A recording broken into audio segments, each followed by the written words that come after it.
Hello, bonjour, and tant. Welcome to episode 2 of Alberta Unbound.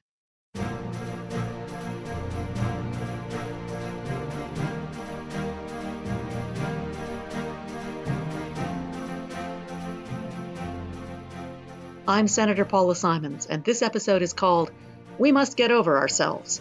I've taken that title from something one of our panelists, Dr. Diana Steinhauer, says in this episode because I think it's an apt summary of the theme we'll be discussing in this segment.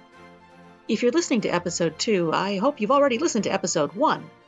That's where we began our discussion about Alberta identity and Alberta's root culture, with Dr. Steinhauer, president of Yellowhead Tribal College, and with her fellow panelists, Dr. Jared Wesley, a professor of political science from the University of Alberta, Shannon Stubbs, the Conservative MP for the riding of Lakeland, northeast of Edmonton, Omar Mouaellem, an award-winning journalist and author, and Doug Griffiths, a writer, lecturer, and former Progressive Conservative cabinet minister who calls himself a politician in recovery.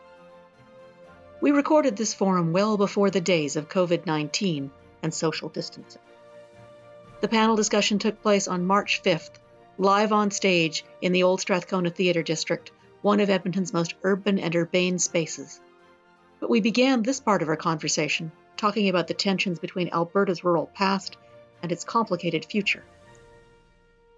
Let's start there, with a question from me to Doug Griffiths, a question that resonates as much, if not more so now, as we contemplate a future for Alberta in a post-pandemic world. So I wanted to ask Doug, there are so many divides in Alberta, north-south, rural-urban. You represented a rural Alberta riding. You've dedicated your professional career to talking about the revitalization of rural communities. So as our province becomes more and more urban, how does that change our sense of ourselves as a community in a province? Yeah, it actually, I could talk about this forever, obviously, but you know what? In rural Alberta, I think there's frustration and there's anger because they're feeling a disconnection given the shift in Alberta and the way things are changing. They might feel better the last few months, but that won't last very long.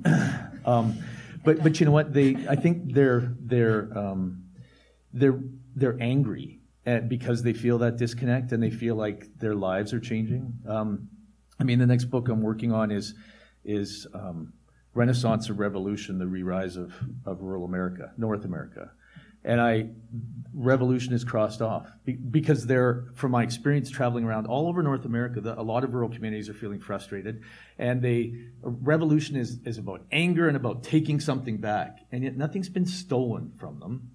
The world has changed. And so I think all rural communities across North America need to realize that it's time to embrace a renaissance, a change that's not going to make their way of life go away. It will make it better.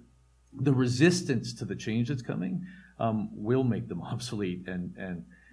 But there's so many people that just want to hold on to the way things were, and I think they're sensing that disconnect in the way things are shifting, and they don't know where they fit in. And you know, I was in politics for 13 years. I've been through rehab. I'm not going back. It's exactly like that. What is wrong? But I will say that, you know, the biggest challenge I think we have that's holding rural Alberta back in lots of rural communities is that anger is being fed. And that's what's preventing them from moving on and moving forward into a new economy and a new evolution. All right. I see Shannon shaking her head, and so I would love to get Shannon's reaction to that. Yeah, so I guess I'm going to stray off of what your original question was, and I might need help kind of articulating myself on this. I'm trying to. I've promised Paula that I'm going to do my level best not to be partisan. No, but I want us to debate and to discuss. This is good. So I'll demonstrate a side of myself that might not be apparent in the 35 seconds I have to ask a question in QP. Very strongly for the 84% of people in Lakeland who sent me there to do that job for them.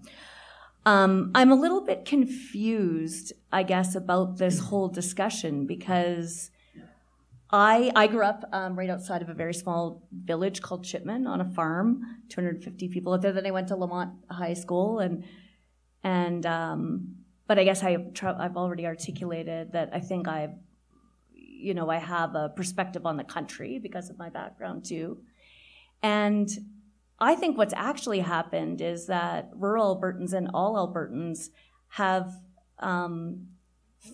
there has been a failure of imagination, and there has been an acceptance of stereotypes about ourselves within our province, and there are stereotypes outside of our province.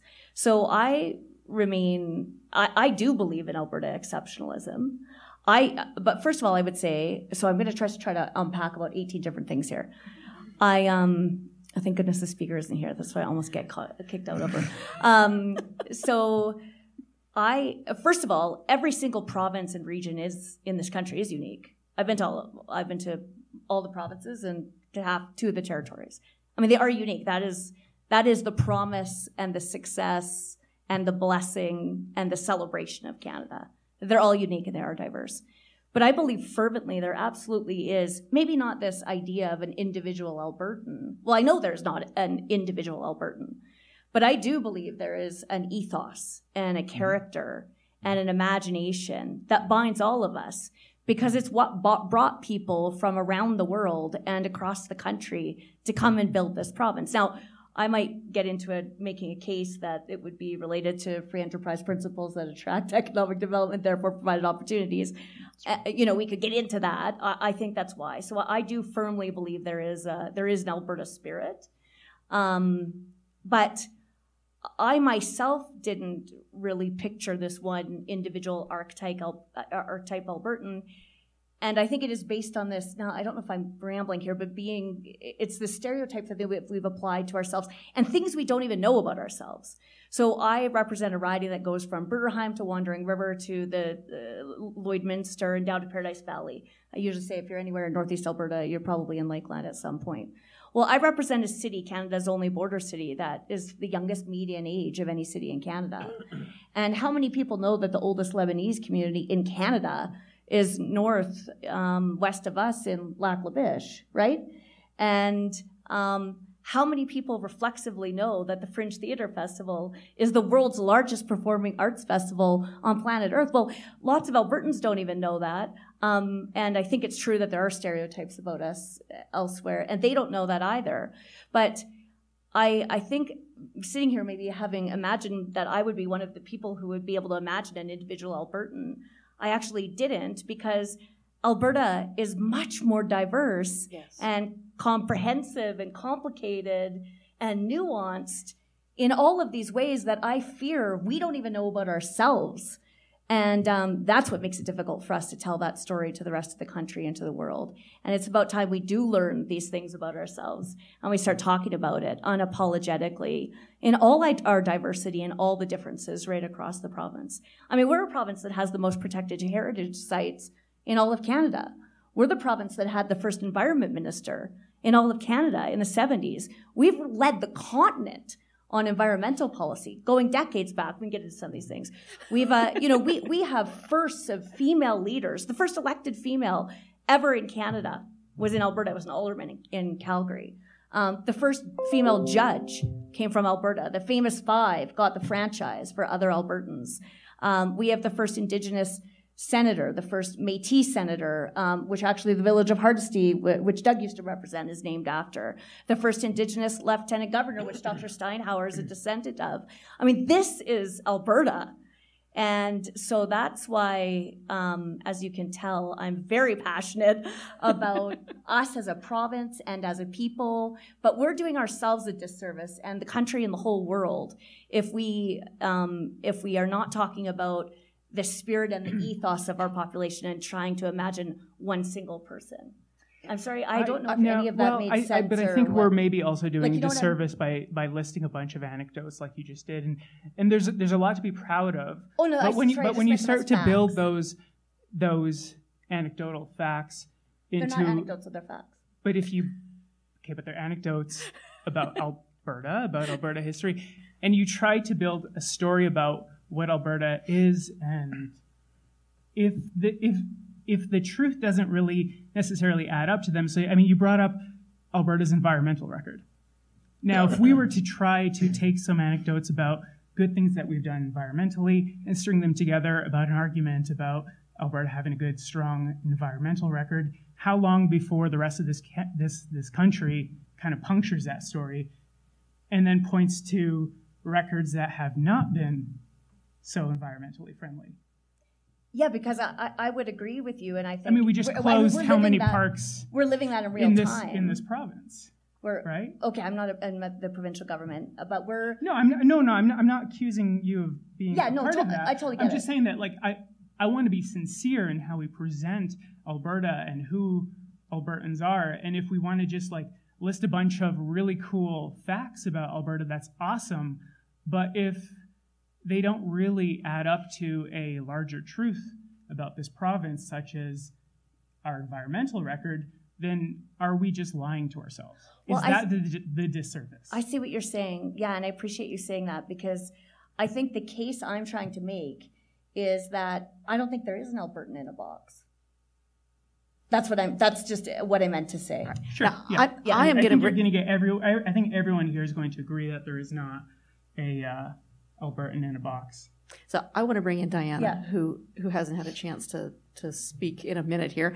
I began tonight, as I begin all of my presentations with a land acknowledgement, with saying, that we're all Treaty 6 people.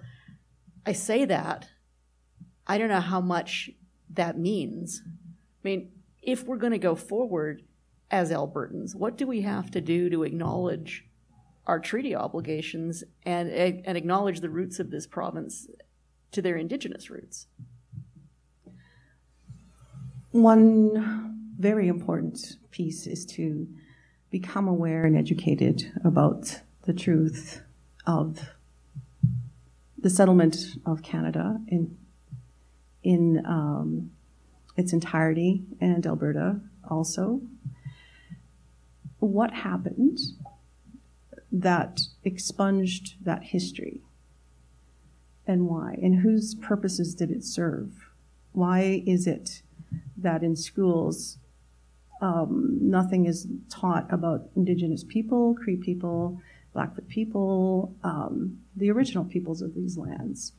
So those are the questions that have to be put forth, and the importance of educating based on the truth. And our voices have been pretty much quelled over the last 150 years, given settler colonialism, and that has to be unpacked for people as well, so that they can understand the truth of the annihilation of our peoples over that history and the violence that occurred as a result of that annihilation, that we have really survived a genocide. And that's the truth. And what does that mean?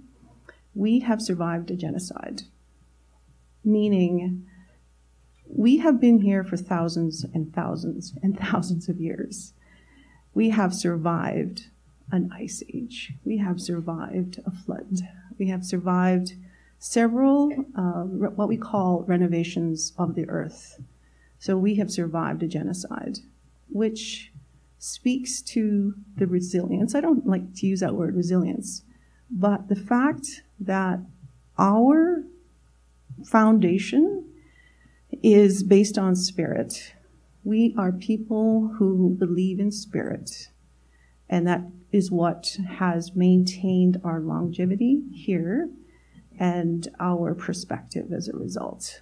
We have a message to all of Alberta, all of Canada, that we must get over ourselves. We must get over the divisiveness and all of the categories that have been created over time, and recognize that we're all human beings.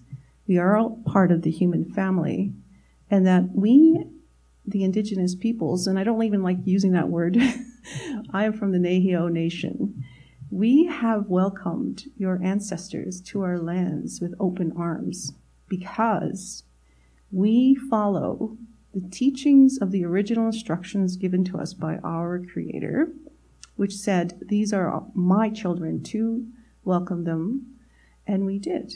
And we made treaties. So those treaties are still legally enforced.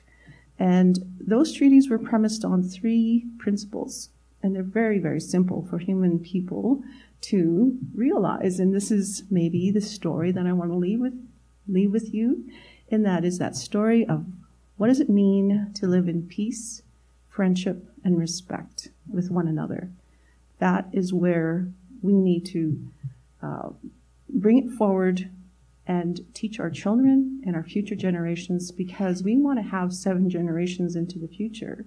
It's because of those 7 generations that made those treaties that we are still here as a peoples. And we want to leave something for our future generations, not just our Neheo people, but all of the people of the globe.